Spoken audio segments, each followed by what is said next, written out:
¿Qué onda, gente? ¿Cómo están? Bienvenidos de regreso a su podcast favorito, su podcast Escuela de Creadores. Pero el día de hoy estamos aquí con Riot Magical. ¿Cómo estás el día de hoy? Todo bien, muchas gracias por la invitación. Hombre, muchas gracias por aceptarla. Y, gente, para los que no lo sepan, Magical es el content manager de Riot Games.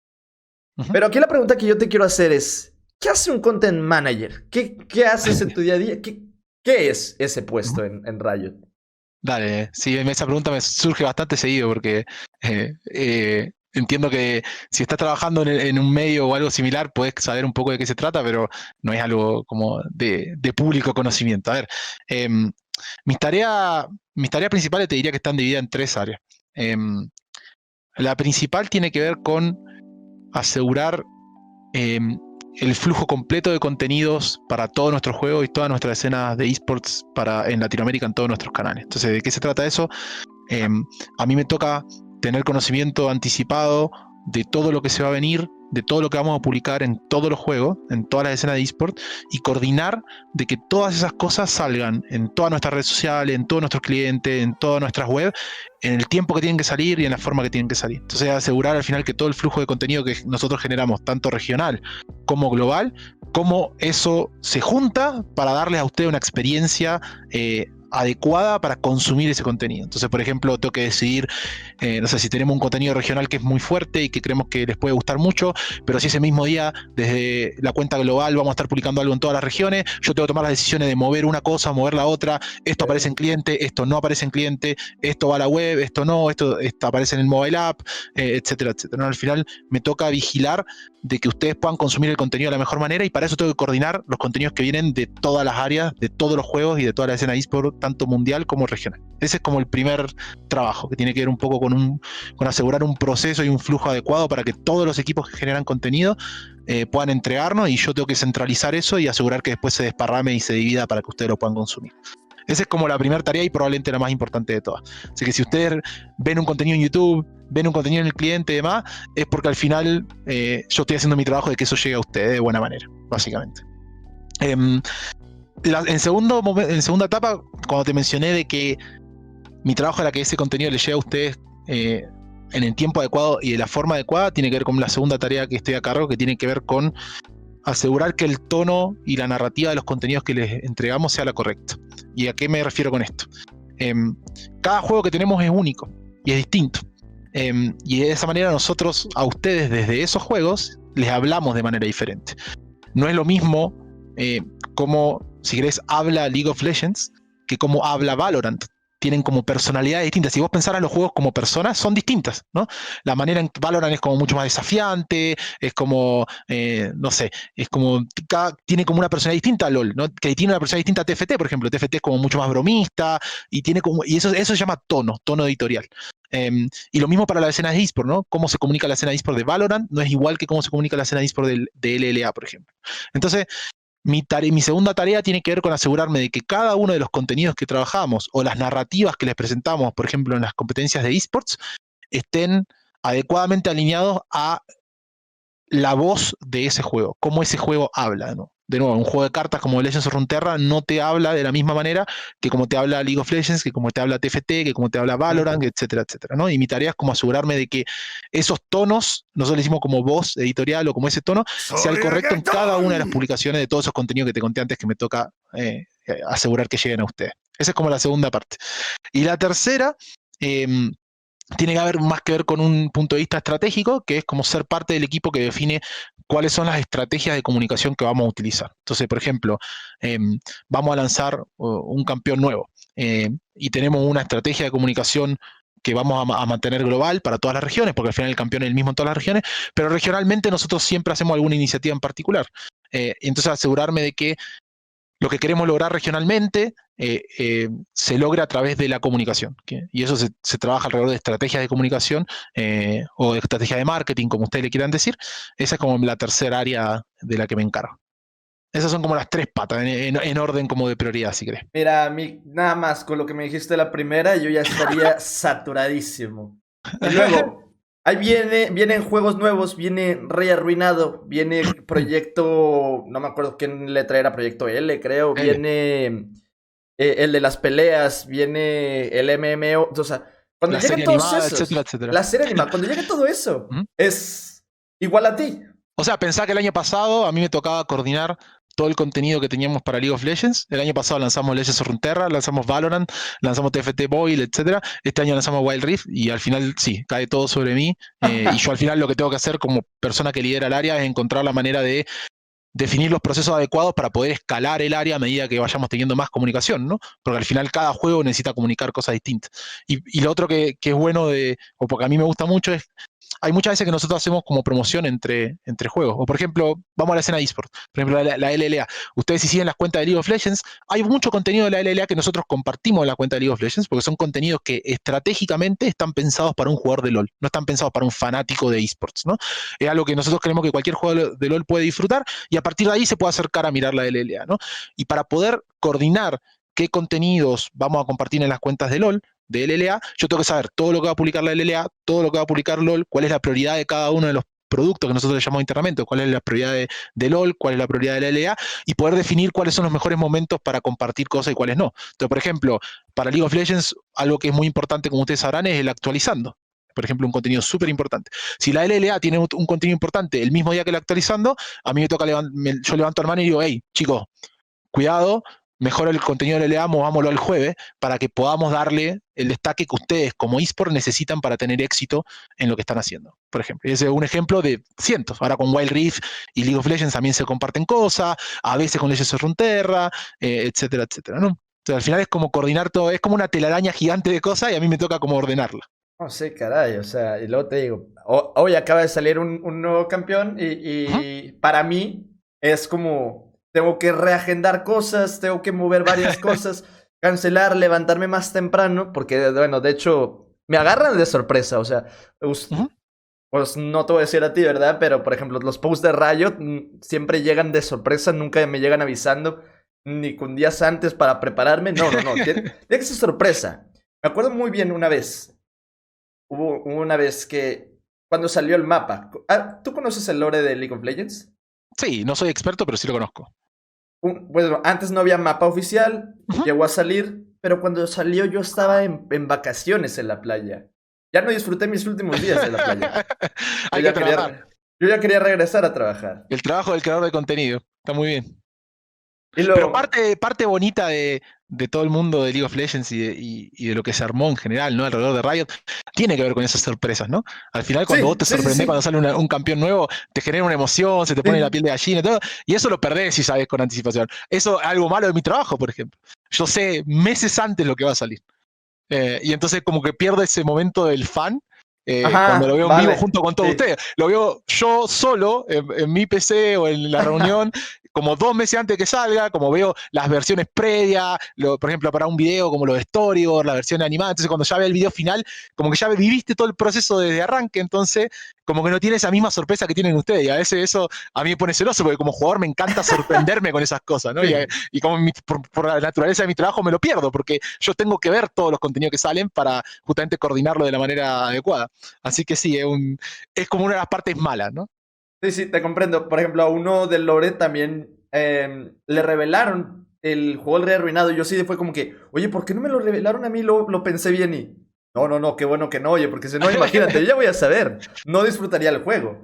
Pero, qué padre, Exacto. o sea, también siento que está padre porque o sea, en tu cabeza en estos momentos ya hay información que nadie más sabe.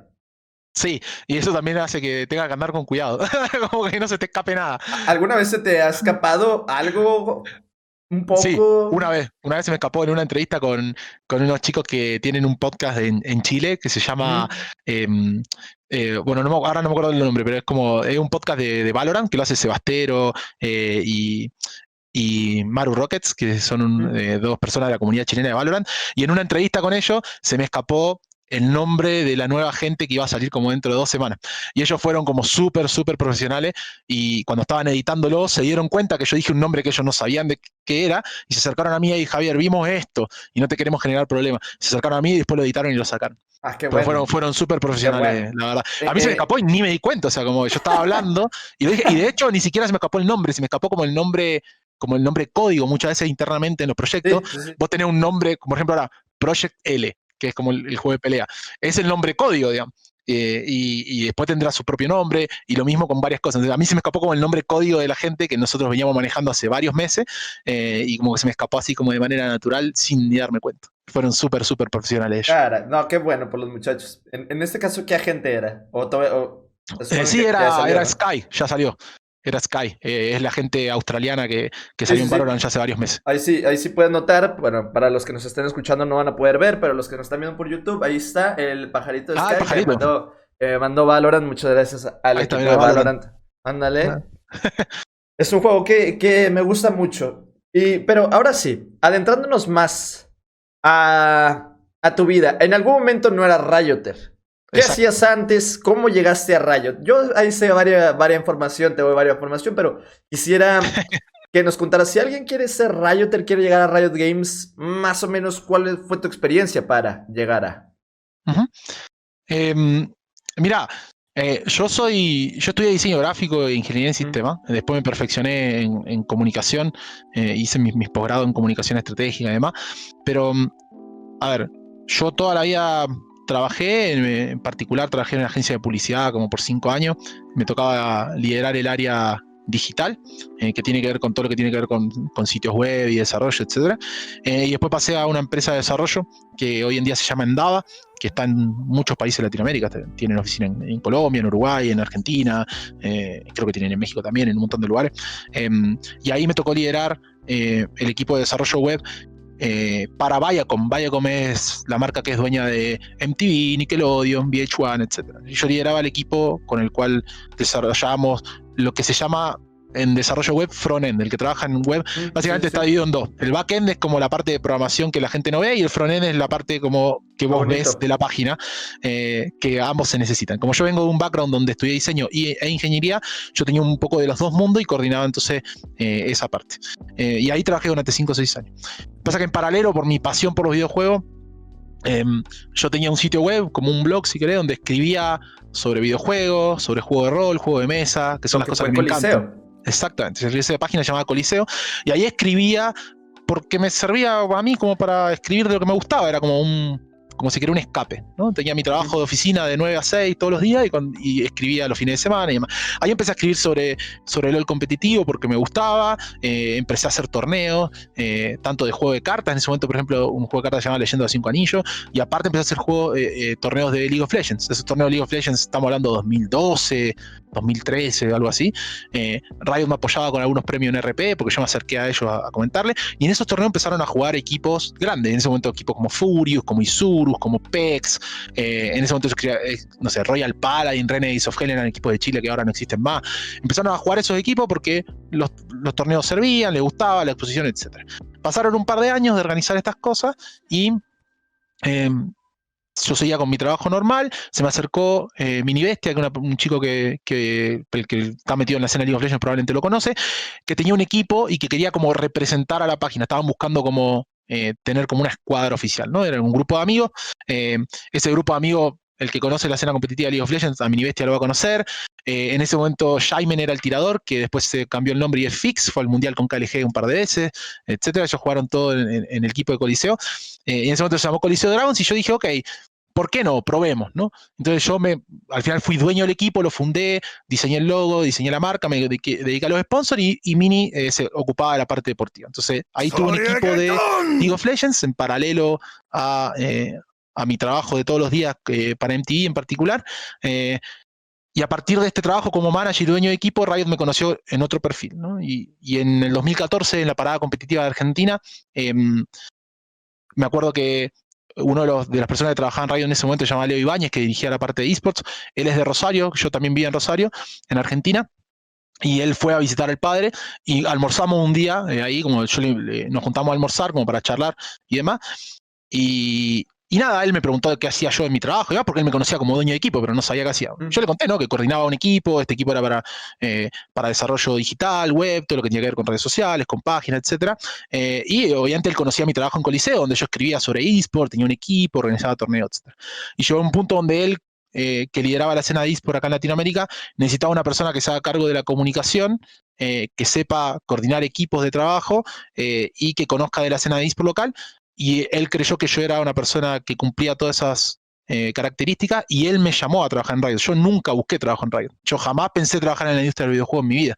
Yo jugaba videojuegos, sigo jugando al día de hoy, me encantan, son parte de mi vida, pero jamás me había propuesto trabajar en la escena, en la industria de los videojuegos. Leo se acercó, me acuerdo que terminamos de almorzar, yo fui a mi oficina y él y nos separamos en la puerta de mi oficina, porque yo tenía que volver a trabajar, era un día laboral, y me acuerdo que Leo hace como 15 metros se da vuelta y me dice, hey Javi, ¿y no te gustaría trabajar en Riot? Yo me quedé así como, ¿qué carajo me está diciendo este tipo? Como que ni se me había pasado por la cabeza. Y nada, después se contactó y en Riot el que sabe, el que conoce o me ha escuchado a veces, el proceso de entrevista es como bien largo, fue como un año, como 13, 14 entrevistas, Manches. y ahí decidieron contratarme y me ofrecieron trabajo en ese momento en la oficina que estaba abriendo en Chile, y nada, charlé con mi señora, lo vimos y decidimos aventurarnos en este mundo que nos llevó a Chile y ahora estamos en México. Ese es Claro, como el claro. resumen más corto que te puedo hacer contándote todo. Fue un gran resumen, fue un gran resumen. En ese proceso de un año de tu entrevista, ¿te entraron algunas dudas? ¿Te entró ¿y si y entraré a Riot? ¿Sí me gustaría trabajar en Riot? Porque muchas veces pasa. A mí cuando ya empecé a ver que subían mis números y que ya hay cierta, pues, sí, cierta responsabilidad, uno comienza a ver vale la pena, digo, porque, por ejemplo, días editando es que ahorita podría estar viendo la tele. Sí, O sea, claro. sí, o cuando como entré a Infinity de creador de contenido, pues también subieron las responsabilidades. Y cuando me estaban haciendo todo de que para poder entrar, era de que me entraban mis dudas quiero entrar a Infinity de verdad. ¿A ti te pasó algo así por el estilo o no? Por ahí las dudas fueron un poco más porque había un cambio de vida.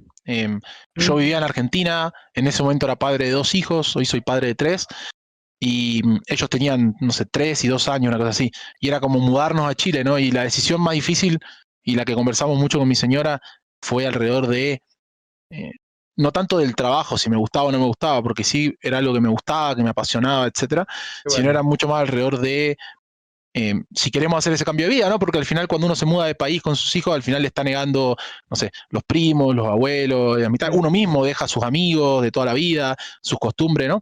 Al final decidimos con mi señora aventurarnos en eso y ha sido, y ha sido muy entretenido, hemos aprendido mucho, se extraña mucho también, hay días donde uno quiere dejar todo y volverse a su país, eso Sí, sí, sí. pasa, y cualquier persona que viva en el exterior seguro que puede sentirse identificado con eso, hay días donde no importa cuán bien estés, querés dejar todo y volverte a tu país, sobre todo cuando por ahí pasan cosas con tus amigos, tu familia y vos no estás ahí, ¿no? Y a mí me pasó estar en Chile y que mi abuelo fallezca y no poder ir al velorio, ¿no? Y esa parte son difíciles, pero es parte de lo que uno decide por ahí dejar de lado cuando toma esta decisión de vida. Creo que esa fue la parte como más difícil, si querés. Y hasta el día de hoy, permanentemente uno a veces se pregunta, a veces tiene malos días y esas cosas vuelven a la cabeza. Como en cualquier ¿Cómo trabajo al lo final. manejas? ¿Cómo lo manejas todo eso? Y es difícil. Al final lo manejo porque tengo el apoyo de mi señora, que una roca. Si no fuera por ella, esta familia no sé dónde estaría. Pero al final se ve con charlas, ¿no? Al final uno, cuando nosotros decidimos hacer esto con mi mujer, tenía que ver un poquito también con el futuro que le queríamos dar a nuestros hijos. Nosotros creímos que al final Sí.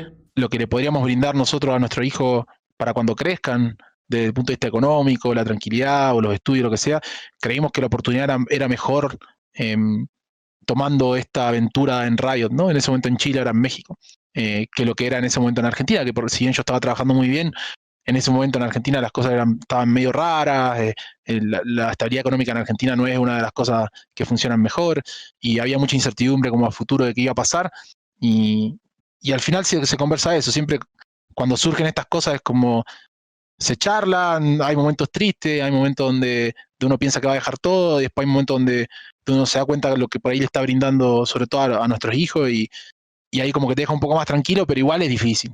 Igual es difícil, uno extraña. Ahora en COVID está aún más difícil porque ni siquiera tenemos la oportunidad como de viajar como para visitar, ¿no?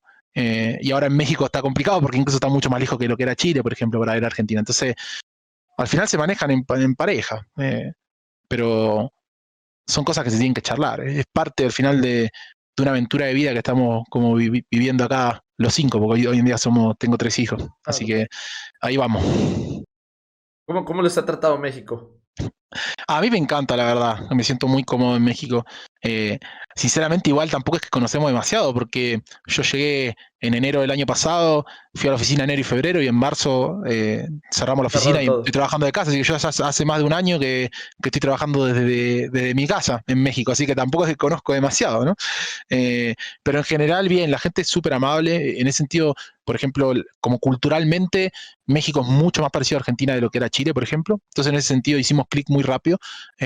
Como la manera como de relacionarse y demás es como es muy similar a lo que es Argentina, entonces en ese sentido nos aclimatamos fácil.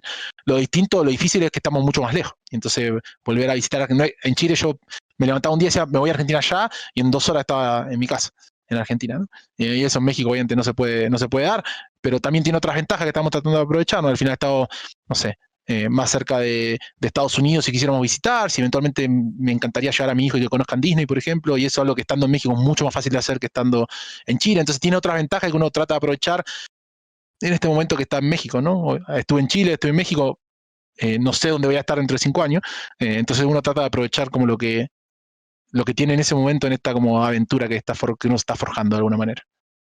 Ahí con lo poquito que hemos hablado, me gusta porque de volada se nota cuando, o sea, rápidamente se nota cuando a alguien le apasiona lo que hace y en ti veo que te apasiona tu trabajo en Riot. De eso, ¿cómo se dice? Causa inspiración. Pero dime, ¿qué es lo que más te apasiona de tu trabajo como Rioter, se podría decir? Uh-huh. ¿Qué es lo que más te apasiona? O sea, a mí siempre me gustó lo mismo, de hecho.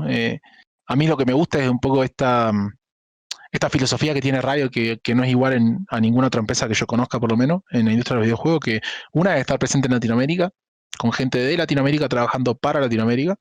Eso es algo que no es tan común. En muchísimas empresas de videojuegos, no sé, hay gente de Estados Unidos trabajando para Latinoamérica, que ni siquiera conoce el idioma, que nunca vivió en Latinoamérica, entonces no conoce las realidades, etcétera. Creo que eso es muy bonito de parte de Riot. Hay algunas otras empresas que lo están haciendo, pero en general es algo que Riot fue el primero que lo hizo. Y, y creo que parte de nosotros poder entregarles lo mejor a ustedes es estar en su lugar, ¿no? El entender, y siempre pongo el mismo ejemplo, porque me hace gracia, pero es verdad. O sea, es muy difícil que una persona de Estados Unidos, de Europa, entienda que hay lugares en Latinoamérica que cuando llueve mucho se corta la luz y se corta internet y se acabó, digamos. Y eso lo sabés porque viviste, y porque yo lo viví en mi caso y porque viviste acá, ¿no? Y entender esas realidades nos permite a nosotros al final plantear soluciones para ustedes estando desde su lugar, ¿no? Y eso creo que hace a Riot único, ¿no? El poder tener estas charlas, el poder compartir las cosas buenas, las cosas malas con ustedes en redes sociales, como la cercanía que tiene Riot para con los jugadores, creo que es lo que más me apasiona de la empresa en general y de mi trabajo, ¿no? El que cada vez que hacemos algo, el preguntarse, ¿esto es lo ideal para los jugadores que están ahí esperando? ¿O hay que hacer otra cosa? Hay que como dar un paso extra. Nos falta un pasito más, ¿no? Esa creo que es la parte como que más me apasiona. Y profesionalmente hablando, te diría que toda la gente que trabaja en Riot es gente hiper capaz, de los mejores profesionales que he visto en mi vida. Y una de las cosas bonitas que tiene eso es que permanentemente estás aprendiendo, ¿no? Todo el tiempo aprendes algo nuevo. Y también Riot es una empresa que, si bien tenemos oficinas regionales, se comparte mucho a nivel global. Entonces, muchas cosas que nosotros hemos hecho en Latinoamérica, hay gente de afuera que las usa. A mí me ha tocado compartir cosas que me ha tocado desarrollar a mí, que un montón de otros equipos afuera están usando. O sea, por ejemplo, parte de estos procesos que te conté para que todos los contenidos salgan, que me tocó, yo diseñé ese proceso para Latinoamérica y lo implementé. Hay otras regiones como Sudeste Asiático, como Brasil, que se han acercado a mí y me han pedido como ese proceso para implementarlo en otras regiones. En su momento me acuerdo que esto fue un poco público, pero nosotros hicimos un desarrollo con unas animaciones de unos dragones elementales para la LLA, que lo hicimos acá en Latinoamérica con unos animadores de Argentina, etcétera, y se acercaron gente y lo usaron en MSI, lo usaron en el Mundial, y como esa parte de Riot también es muy linda, ¿no? Que si bien tener una oficina regional, todo el mundo alrededor del mundo sabe lo que estamos haciendo y nos compartimos cosas. Nosotros tomamos cosas de la oficina de Japón, o de la oficina de Corea, de Europa, que nos parece que están buenísimas para lo que estamos haciendo acá, y hay como toda esa sensación de compartir y que todos de todo y todos somos Riot, que creo que es muy bonita y muy loable de la empresa. A mí desde que solo he visitado Riot una vez en Ciudad de México. Y sí, desde que entras se nota que no es una empresa cualquiera se ve que es muy diferente. Desde que entras y ves al Brown gigante, sí, dices, estoy en Riot, o sea. Exacto. Hay como un aura, hay como cuando vos entras. Hay una magia que tiene Riot que a mí en otras empresas anteriores no me pasó. A mí me ha tocado, por ejemplo, en mi época como content manager, pero de esports, me ha tocado como viajar mucho a eventos internacionales, ¿no? El Mundial, MSI, etcétera. Y esa sensación de que no te conozco, pero sé que trabajas, no sé, en Riot Japón. Y sé perfectamente que puedo confiar en vos plenamente y compartimos los mismos valores, ¿no? Y es como, hola, y listo, te pones a trabajar como si trabajaras de toda la vida con esa persona. Eso es algo increíble en la empresa. Es increíble. Y tiene que ver un poco con esto que te decía, al final, ese proceso de entrevista tan largo que todo el mundo pasa en Riot. Son por lo menos 10 entrevistas fácil. Yo tuve 13, hay gente que ha tenido 16, 11, 10, depende, pero no importa. Al final son muchas entrevistas por mucho tiempo, mínimo 6 meses por lo menos. Eso tiene que ver un poco con asegurar de que cada persona que trabaja en Riot comparte esa misma pasión y esa misma cultura por desvivirnos, porque ustedes como jugadores tengan lo mejor posible.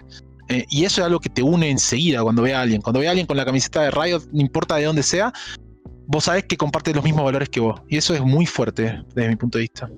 Más o menos, no sé si sean confidenciales, pero más o menos, ¿qué es eso? ¿Qué son esas entrevistas? ¿Qué preguntan? ¿Qué te checan? Lo que pasa es que, bueno, obviamente depende del rol, ¿no? Si te postulas un rol de ingeniería, te van a preguntar cosas técnicas de ingeniería. Si te postulas un puesto de comunicación, te van a preguntar cosas de comunicación. Pero después hay muchas entrevistas que tienen que ver con esto, ¿no? Con valores, con cuáles son tus pasiones, con cómo resolverías temas, y ejemplos de situaciones donde tenés que tomar una decisión y cómo decidirías, ¿no? Pero tiene que ver mucho más con asegurarnos de que el perfil de esa persona, su personalidad, su pasión es la misma que el resto, ¿no? No tienen tanto que ver con temas técnicos. Sí hay entrevistas técnicas, pero por ahí de las 12, 13 entrevistas que me hicieron a mí, hubo 2 o 3 técnicas. La otra tienen que ver con cómo resolver problemas, cómo manejar situaciones, un poco con qué valores tenés, por qué los videojuegos te apasionan, por qué querés trabajar en radio, qué es lo que te gustaría cambiar, etcétera, etcétera. ¿No? Tiene mucho más que ver con temas culturales.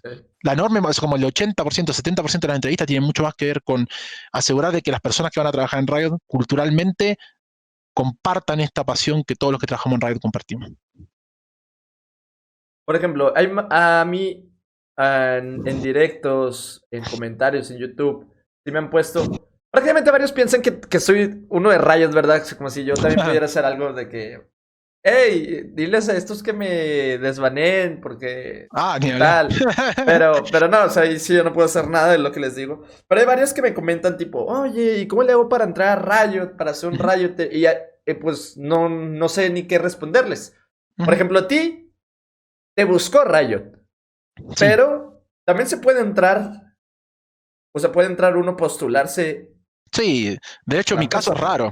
La mayoría te diría que, de hecho, casos como el mío conozco creo que uno más en la oficina de Latinoamérica. Por lo general es al revés, la gente se postula a trabajar en Riot. Sí, de hecho en Riot hay una política donde hay un solo lugar donde vos podés postularte para un trabajo, porque eso es la idea de que nadie tenga privilegios, que no es que, no, este es el amigo de, entonces lo voy a ver primero. No, para evitar eso, hay un solo lugar para postular en Riot y es en la página web, es riotgames.com, y ahí te vas a la parte de trabaja con nosotros y está todo el listado de puestos en todas las oficinas de Riot a nivel mundial con los requerimientos de cada puesto. En general, lo que sí tienen que saber, que es algo que siempre comento yo, no es fácil entrar a trabajar en Riot. Todos los puestos que ustedes van a ver son puestos que requieren por lo general 5 años de experiencia como mínimo en el área donde estás trabajando y requiere inglés perfecto. O sea, dice, no, es que yo no sé inglés, no puedo postular. Si no sabes inglés, ni siquiera puedes postular en Riot. O sea, como no existe un puesto en Riot donde vos no tengas que saber inglés, porque como te decía, gran parte de lo que hacemos es compartir y trabajar con otras regiones del mundo. Entonces no podés entrar a trabajar en Riot si no sabes inglés. Entonces, como, una, aprende inglés. 2, lo que yo siempre recomiendo es como una de las preguntas que me llega no es tanto como dónde postulo para trabajar en Riot, porque la gente como que sabe que es en la página web. Es como, ¿qué tengo que estudiar para trabajar en Riot? Esa pregunta llega siempre. Y yo siempre contesto lo mismo. No existe una carrera que tenés que estudiar para trabajar en Riot. En la oficina de Latinoamérica tenemos gente de marketing, de diseñadores, programadores, abogados, contadores, de todo. Gente que ha estudiado letras, filosofía, como cosas que no te imaginas. En realidad, lo importante cuando vos elegís qué estudiar es que estudies algo que te apasione, que vos te veas trabajando toda tu vida en eso. Y si eso que estudiaste te apasiona y te apasionan los videojuegos, esos dos mundos se van a juntar eventualmente. Y es lo que me pasó a mí. Yo estudié algo que me apasionaba, algo que me gustaba, y en paralelo me encantaban los videojuegos, y eso hacía que yo haga cosas de videojuegos o que sean parte de mi vida. Para mí los videojuegos, yo te puedo como recordar momentos muy felices de mi vida, cuando nacieron mi hijo, cuando me casé, etcétera, y después me puedo recordar momentos donde terminé juegos o que disfruté con mis amigos algo, ¿no? Y al final, cuando vos estudias algo que te apasiona, eso se refleja en la manera en que lo haces. Y eso hay una manera genuina y siempre yendo como más allá. Y si además te encantan los videojuegos, esos mundos al final se juntan. Entonces, no es que hay que estudiar algo para trabajar en radio. Tenés que estudiar algo que te encante, y si además te encantan los videojuegos, eventualmente esos mundos ojalá se puedan cruzar. A mí lo que me pasó es que yo no sabía qué estudiar. Yo no sabía qué estudiar. Terminé por elegir ingeniería industrial. Eh, y traía buen nivel de académico, pero no me gustaba. Y yo me quería dedicar a la creación de contenido. Digo, yo hablo mucho, sé entretener y me gustan los videojuegos. Dije, si las junto, pero esa es la creación de contenido. Lo que pasa es que yo estudié ingeniería o sea, y los llevo los dos en paralelo. De hecho, sigo haciendo, ya estoy en mi último semestre de carrera. Los llevo los dos en paralelo. Sé que me voy a dedicar a la creación de contenido y demás cosas, pero en la otra está porque mis papás me dijeron casi como, saca el título, o sea, lleva el título, pero me ha servido bastante hasta eso. La carrera de ingeniería industrial, la creación de contenido aplicada, es muy buena. Mira, en mi caso particular, por ejemplo, yo empecé estudiando ingeniería en sistema, que es como programación y lo que sea. Y a mitad de la carrera me di cuenta que como que no me apasionaba completamente, como que me faltaba algo, ¿no? A mí me gustaba mucho el tema web, el tema digital, de redes sociales, etcétera. Y entonces decidí moverme y estudiar diseño. Entonces yo dejé la carrera de ingeniería de sistema como por la mitad, que es como analista, que es como el título intermedio, y me pasé a estudiar diseño gráfico. Y al final yo junté los dos mundos, ¿no? Junté el mundo de la ingeniería con el diseño, y entonces siempre trabajé como un vínculo entre las dos partes. Esto pasa mucho, el que sea ingeniero y esté mirando este video, el que sea diseñador, le va a pasar mucho que esto. El ingeniero puede hacer algo increíble, que funciona espectacular, pero se ve tan horrible que no se lo vende a nadie. Y el diseñador puede hacer algo que se ve espectacular, pero anda tan horrible que no se lo vende a nadie. Entonces se necesitan entre ambos, ¿no? Y ese mundo, esa como pelea existe en todos lados. Entonces yo, como había estudiado las dos carreras, era como un vínculo entre ambas partes. Y siempre trabajé en esa área, como en el área digital, coordinando estos equipos combinados de diseñadores y programadores, ¿no? Pero hasta el día de hoy, lo que yo estudié en programación, si bien no me titulé en ingeniería de sistema, me terminé titulando en diseñador gráfico y después hice mi posgrado en comunicación, todo lo que yo aprendí, al final cualquier cosa que aprendí en una carrera siempre te sirve para algo en la vida, ¿no? Al día de hoy, para los procesos que diseñé para publicar contenido, hay temas que me toca revisar como de performance, de estadística, obviamente todo lo que aprendí de álgebra, de matemática me sirve un montón. No, jamás lo deja de usar. Al final, creo que hay muy pocas personas que encuentran como la carrera perfecta de entrada. Eso al final pasa, pero no son todos. Y está bien equivocarse.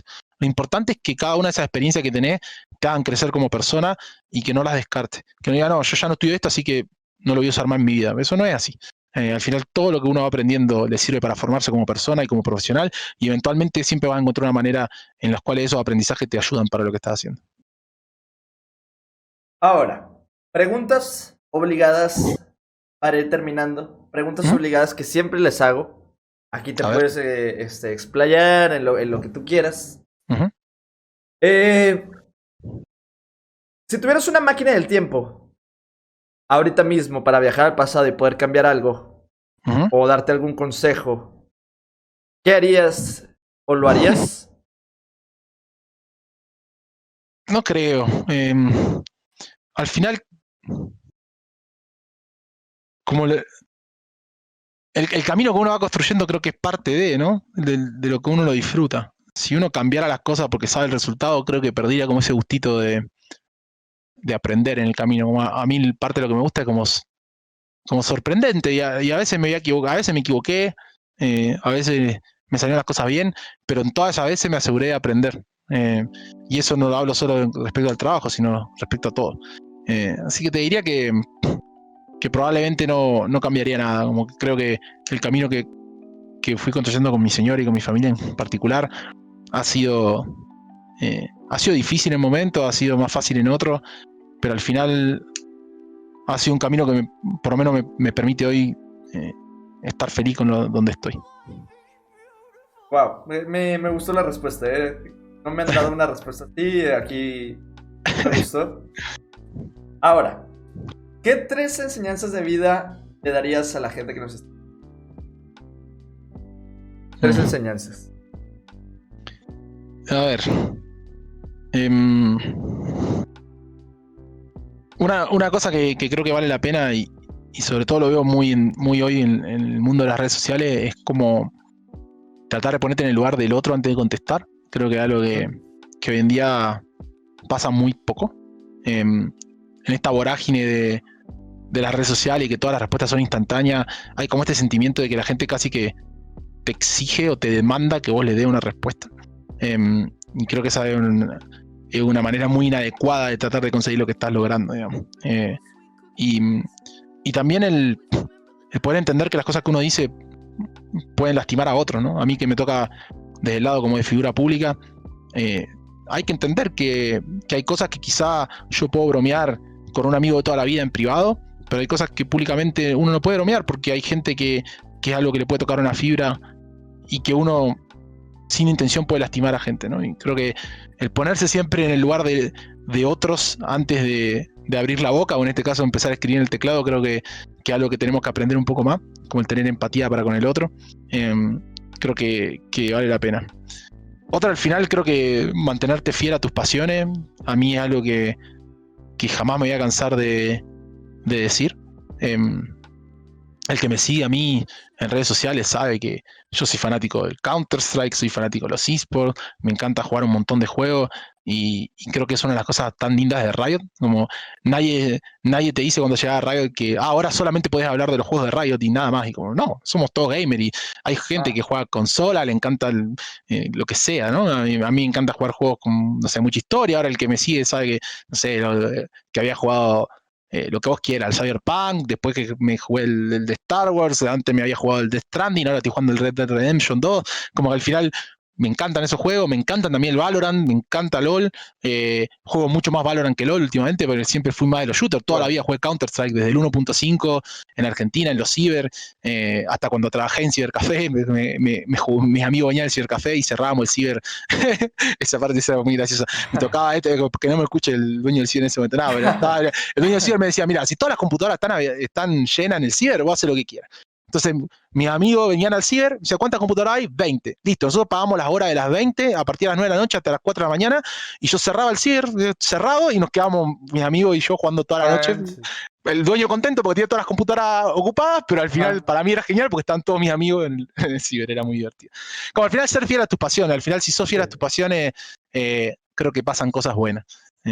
Así como que te diría como esas dos cosas creo que son bien importantes, como ponerse en el lugar del otro y ser fiel a tus pasiones creo que está bien. Les dejaría como esas dos, como que igual no me gusta mucho como decir como hagan esto porque, no sé, siento que es un poco pedante como decir, también que soy un poco más viejo, pero igual, al final cada uno tiene que descubrir su propio camino de alguna manera. Creo que eso es lo más importante. Coincido mucho con lo de las pasiones, digo, sí. Hay muchos que las abandonan, que abandonan sus sueños. Hay muchas circunstancias del por qué, pero yo diría que lo mantengan ahí. O sea, mantengan ahí que es lo que les apasiona y que lo hagan. Es lo que yo diría, es lo que enseñaría, y también lo dijiste. Una gran respuesta. Y ya para cerrar, para ir cerrando, me causa mucha curiosidad. ¿Por qué Magical? Lo comenté un par de veces. Lo que pasa es que, bueno, Magical viene de la primera vez que abrí internet en mi vida y creé un correo en ese momento de Hotmail. Se tenía 13, 14 años. Estaba hablando muchos años atrás. Más de 2 décadas atrás. Uno piensa en ese momento como, ya, ¿cómo me pongo? ¿No? Como qué nick me pongo. Y el que me conoce o el que me sabe, yo soy muy fanático del básquet. Y mi equipo favorito es el Orlando Magic. Vale. Por otro lado, el que sabe y me conoce desde antes, sabe que yo jugué mucho tiempo el Magic the Gathering, el juego de cartas. Jugué casi profesional, viajé afuera a jugar, jugué torneos nacionales en Argentina, etcétera, y competí mucho tiempo. Entonces, en ese momento, cuando tenía 13, 14 años, mis dos pasiones eran el básquet y las cartas Magic. Entonces, de ahí viene Magic del Orlando Magic y Magic de las cartas Magic, y por eso tiene 2G, porque la palabra en inglés tiene una sola. Vale. Como mi gran idea a los 13 años es que esta tiene 2G, una por el Orlando Magic y una por las cartas Magic. Entonces ahí está Magical y a partir de ahí nunca lo solté. Claro, es muy buen origen. Me gusta mucho escuchar también el origen de los nicknames. Es como muy original, todos tienen el suyo. Ay, bueno, no sé si soy original o no, lo que para muy original. Mi persona de 13, 14 años fue original. Pero todavía lo tienes, entonces... Sí, claro, orgulloso. Orgulloso, sí. A mí, por ejemplo, el mío, ahí te lo dejo. Yo no podía decir Ale de pequeño. Yo me llamo Alejandro. Yo no podía decir Ale. Entonces yo decía Yaye. Y mi papá me empezó a decir así porque yo me la pasaba diciendo que me llamaba así. Claro. Y ahora me lo dicen mis hermanos, mis primos y pues ya toda la gente Está muy bien. de internet. Vale, es su nombre. Y ya sí me lo puse en todos los videojuegos y mira, pues ya quedó. Está perfecto. Y pues bueno, muchísimas gracias por haber estado. Aprendí mucho y wow, o sea, no te conocía yo y ahorita te veo y digo, qué gran persona es. Qué gran persona es Magical. No sé, pero yo sí tengo una pregunta para vos. Vos me entrevistaste a mí, pero yo tengo una para vos. Ajá. ¿Cómo? Porque vos sos experto del lore de LoL, de Runeterra y demás. ¿Y qué pasa con el lore de Valorant? Oye, ahí sí, de que siempre me preguntan también. Estoy en stream jugando Valorant y me dicen, Yaye, ¿Valorant tiene lore? Y digo, sí lo tiene. Sí hay. Están los campeones, digo, Reinas Mexicana. Bueno, ya no sé los demás. Ahí sí te la debo. Y sé que está lo de que son los radiantes, la radianita y que el enemigo y cosas así, pero no lo sé como tal. No lo sé. De a poquito vamos a ir revelando más. Al final el lore de Valorant viene con un ritmo un poquito más lento. Eso pero es. Ahí va, allá va. Es lo que les digo. El lore de League of Legends, el lore de League of Legends tiene una página entera. Y tiene 10 años al final. Valorant tiene un año de juego. Entonces les digo, mira, cuando haya tantito más, lo hacemos. Pero me acabas de dar una señal de a lo mejor aventarme un adelanto. Riot no me estaba sacando lore de League of Legends estas últimas semanas, entonces yo tenía que andar rascando videos por donde encontraba o ideas. Y llegó hasta en mi cabeza pensar, ¿saco uno de Valorant? Y dije, no creo que sea buena idea. Ahorita me acabas de dar la luz verde, me acabas de dar la señal. Siempre, lo voy a hacer. Siempre la intención es que alguna cosa que a mí me gusta mucho de Valorant es lo que vos decís, que al final los agentes y los mapas son de lugares, efectivamente. Valorant está situado como en nuestro planeta, pero en un futuro. Y los agentes, ¿no? De nuevo, reinas de México, raíces de Brasil, yetes de Corea, sages de China, y así como tenía gente de distintos lugares del mundo. Y los mapas también, de hecho, cuando entras al juego, el mapa tiene una coordenada.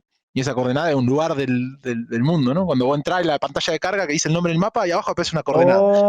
Y ahí tenés como la latitud, la longitud y como hay un montón de cositas, ¿no? Y también el lore de Valorant, si bien no hay una página con todo el lore escrito y demás, siempre les tiramos cositas. Van apareciendo cosas en los mapas, van apareciendo cosas en los diálogos entre los agentes, así que hay que prestar atención y unir los hilos ahí. Sí, lo de por ti hermanita de reina lo dice mucho. Yo que soy main reina, se la pasa diciendo por ti hermanita. Yo de ¿qué pasó con su hermana? No tengo la menor idea. Pero hay un spoiler que nos puedes hacer, bueno, no spoiler, pero ¿va a venir lore de Valorant?